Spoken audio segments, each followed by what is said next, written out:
Frog Dog Friday. I'm going to apologize because I do not have a camera person today. It is just me.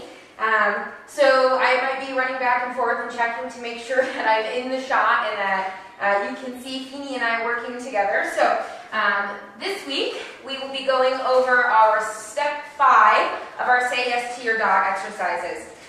Step 5 is actually building in duration now to all of our engagement work. So I have Feeny here, who is a very motivated little Kern Terrier. He is, once again, my personal dog. So he is a lot of fun. We like to do lots of tug stuff. So, and he's pretty bouncy. I don't mind that.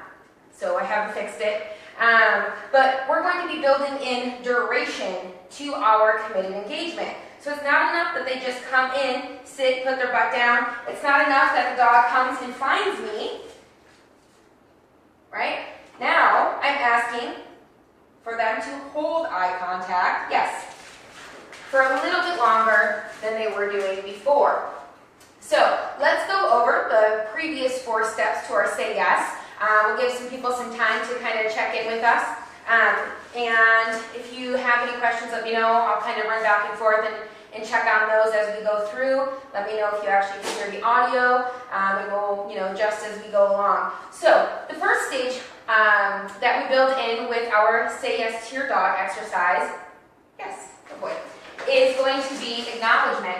Acknowledgement is a very short step typically, unless you have a pretty fearful dog or a dog that is extremely disconnected with the humans.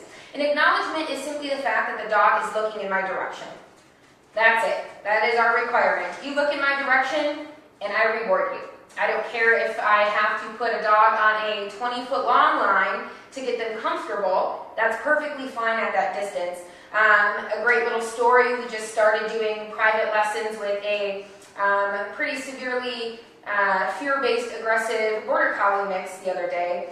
This dog's been through 5 other trainers and behaviorists and has had 3 bites on its record already. So, the poor dog has no problem now moving forward and letting somebody know that he disagrees with the amount of pressure being put on him. And so when we started our Say Yes to Your Dog exercise, we had the dog at the end of a 20-foot long line. Let that dog make as much distance between us as it felt necessary. And all we asked was that the dog looked in our direction. It could look at our shoes, our knees, our waist. It could look at the treat pouch. It could look at the chest. It could look at our eyes. It doesn't matter. And every single time that dog did, we would say yes and would toss the food towards the dog. We kept a very low profile. We kept our body at an angle to the dog. So it made it very easy for the dog to succeed. And that is what we ideally want, is making it as easy as possible for the dog to succeed in that early stage. Once the dog becomes comfortable with that, we move to step 2. Step 2 is actually getting direct eye contact. Direct eye contact is now, it's not enough to just look at my body or look in my general direction. Now I need you to be looking at me in the eyes. I don't care where your body is at or what your body's doing, but give me direct eye contact. Once we get the direct eye contact, we then move to stage 3 for what we call committed engagement, which is what my little scruffy monster Feeny is doing right now, right? He's directly in front of me, giving me attention. Yes, right? Good boy. Good boy, right? He comes in, he sits directly in front of me. In this stage, stage 3, I kind of pick my pivot point, so wherever my dog moves, just like this, I follow my dog. Right? When my dog makes the choice to sit and look at me, yes, I immediately reward him. All right? So I'm moving in a circle following my dog. All right? That does not mean I'm following my dog all over the room. I pick one spot in the room, one what I call a pivot point, and I just move in a circle, pivot around where my dog goes. If my dog goes behind me, I follow. Right? So my dog can succeed easily. Then we move on to stage 4, where I now move from my dog and make my dog come find me. So stage 4 is find me. All right, with the stage 4, I'm putting more and more responsibility on my dog, that now if they want to activate me, they need to come in and find me. All right? Then we're now on to stage 5 of our Say Yes, and that's what we're going to be going over today. All right? Keep in mind that we've got a motivated dog, a dog that is working for their meals every single day, right? Very, very important. So Feeney is extremely motivated. He understands stages 1 through 4. Up to this point, stages 1 through 4, we have been doing speed. Do it now, and I'm going to pay you right away. So the second you sit and you look at me, yes, I reward you instantly, right? I'm not making my dog wait up to this point. Now that we're in stage 5, I'm saying I need a little more out of you, all right? So my dog comes in, he commits to engagement. I'm going to wait him out, wait him out, wait him out, wait him out. Yes. Then I can deliver my terminal bridge, that yes marker, to say that you did right, all right? If my dog says, why haven't you rewarded me yet? You're waiting. What's going on? Am I not doing it right? They're going to kind of start looking maybe at my hands, my treat pouch. Maybe they're going to start checking out and looking around their shoulders. That's no problem. As soon as they come back in, wait a second, and then reward. And we just have to build it incrementally, piece by piece. It's not that big of a deal in the beginning because our dog is still figuring this out, right? So when you begin the duration, do like 5 repetitions of fast-paced reward, right? I want my dog to come in, sit, gives me committed engagement, and I reward right away because I need to get my dog into the game. All right, so I've got Feeney here. Give me that little leash. All right, Feeney's here. I'm going to start. He comes in, committed engagement, yes, and I can reward him. All right. Let him come in again. He comes, finds me. Yes.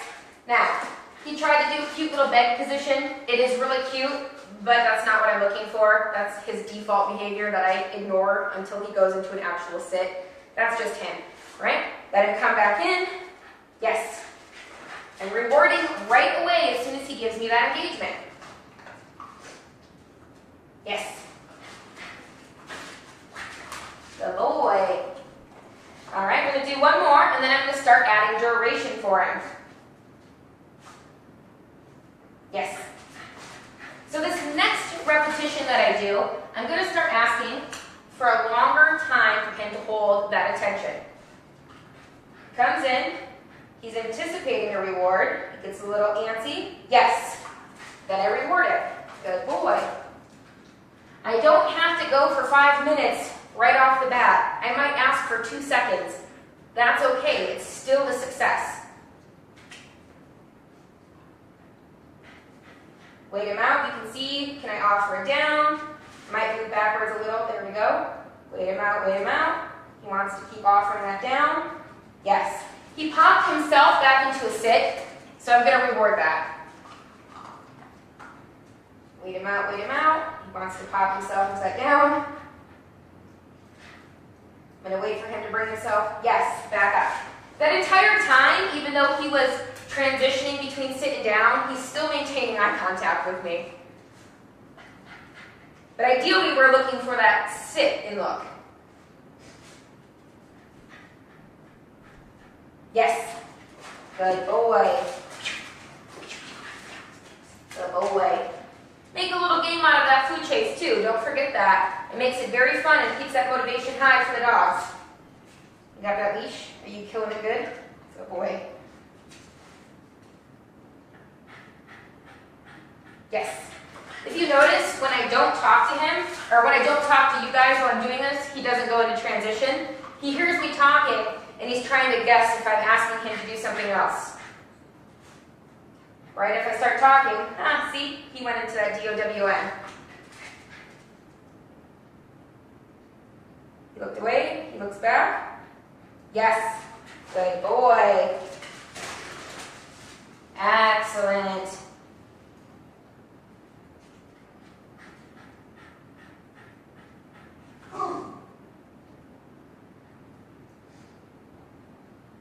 I'm going to see if he can fix himself. I don't want to reward that down. Yes! Now, I did shift backwards, and that could have triggered him to pop up. It's possible. We'll see.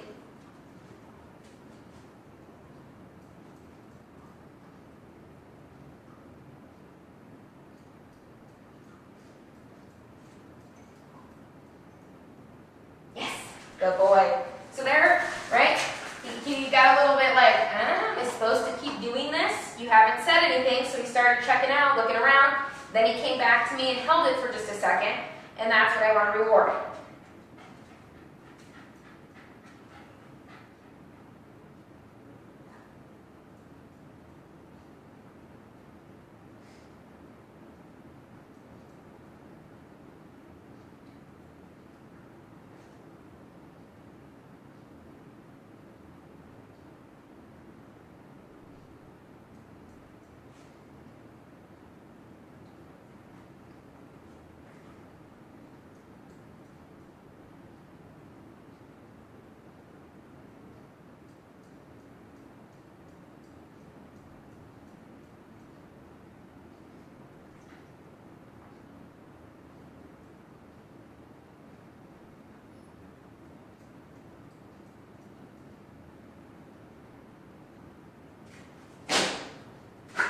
Yes. All right, so that entire time, he maintained eye contact with me, with the exceptions of once or twice he looked away. I waited him out. I purposely tried to hold my body as still as I could, so I didn't influence his decision. As soon as he popped back up into that sit, and this is just a little bit of troubleshooting stuff, but as soon as he popped back up into that sit, I rewarded him pretty quickly. So let's try that again. Yes. Now, I want to be able to cycle how long I'm asking for my dog to maintain eye contact. If every single repetition I ask for more and more and more and more, I am putting more and more and more pressure on my dog. How unfair is that? My dog is doing exactly what I ask of them, and I'm saying I'm going to reward you with more pressure. I'm going to reward you with making you do more. This is what we call cycling, and it's very, very powerful, and it helps the dog succeed in building longer duration and actually a much quicker time. So when we cycle with the dog, what we do is sometimes, yes, I can reward right away. Then the next time that my dog comes in, I can ask for a little bit longer.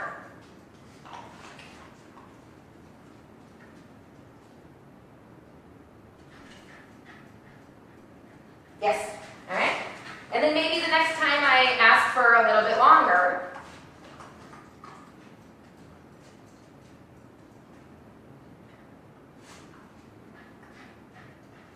Yes, good boy. Posture right before you lay down. And then the next time, I'm going to reward him pretty quickly. Get that leash off his nose. Yes. All right. Because what I'm doing is I'm saying that sometimes you win right away, sometimes I need you to wait a little bit longer, and then sometimes you win multiple times in a row right away, and then sometimes you win a little bit later. Yes, good boy. Good job.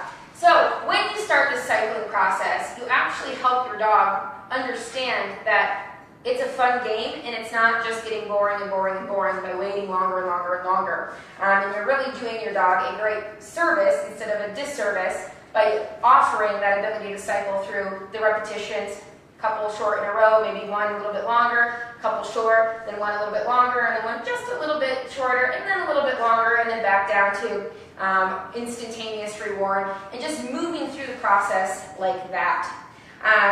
If you have questions, let me know. Duration, spend the next week building your dog up with the duration. You can still ask for find me. Yes, while building in duration. But maybe the first time or two you introduce duration to your dog, make it as easy on them as possible by you going back to step 3 with committed engagement. Thank you. Committed engagement, yes. And then you can reward your dog for just the duration aspect of it. This is a very important step because everything before has been quick, quick, quick, quick, quick. Asking our dogs to come in, sit in front of us regardless of our position, and they get rewarded instantly. And now we're taking that and saying, can you hold that attention just a little bit longer? And we're making it just a little bit more hard or difficult to challenge on your dog. If you notice, as we progress through these steps with our dogs, now we're on step 5, and we actually only have one more step, which you're going to get to next week, we're putting more responsibility on the dog.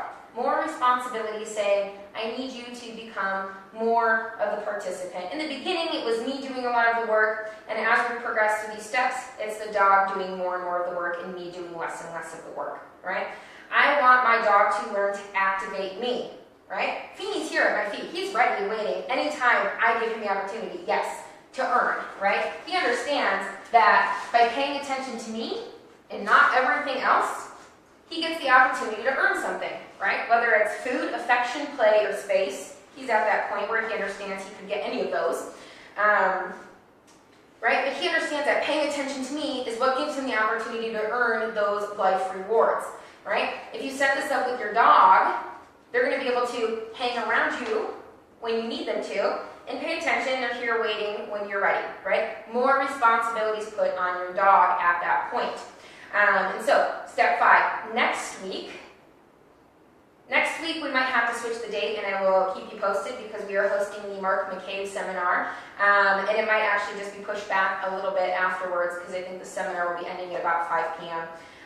If you haven't, we are offering a live streaming version of that as well, and yes, I am totally plugging this seminar right now. March 19th through the 21st, Mark McCabe for the Resolving Conflict in Human Canine Relationships. It is absolutely incredible, and you shouldn't miss it. If you can make it in person, do it. If not, you should check out the live stream. But anyway, so I might actually just push the time back from 5 to maybe 6 p.m. on that Friday, so we can still tune in and you can still get the good information for step 6. Step 6 is now going to be what we call the exorcist. And the exorcist, I'm not going to show you how to do it, but I will show you what it looks like so you can be prepared for it because it's lots of fun. We have our dog here, sitting in front of us, and I can flip around, and my dog, yes, flips around instantaneously to follow where my eyes go. When we start building up that step, that stage 6, the exorcist, right? When we start building that in, it's going to happen in small, tiny increments. So as soon as he comes back over here, we're ready to participate. In the beginning, it is simply moving my head and having him follow. Yes. And just that little bit of movement back and forth is what we're going to start with. So next week, exorcist. Then when we get to episode 6, so next week is episode 5. When we get to episode 6, we're going to start adding in a ton of troubleshooting, how to add in a bunch of distractions, really build your dog up to working through any type of craziness that you can get to.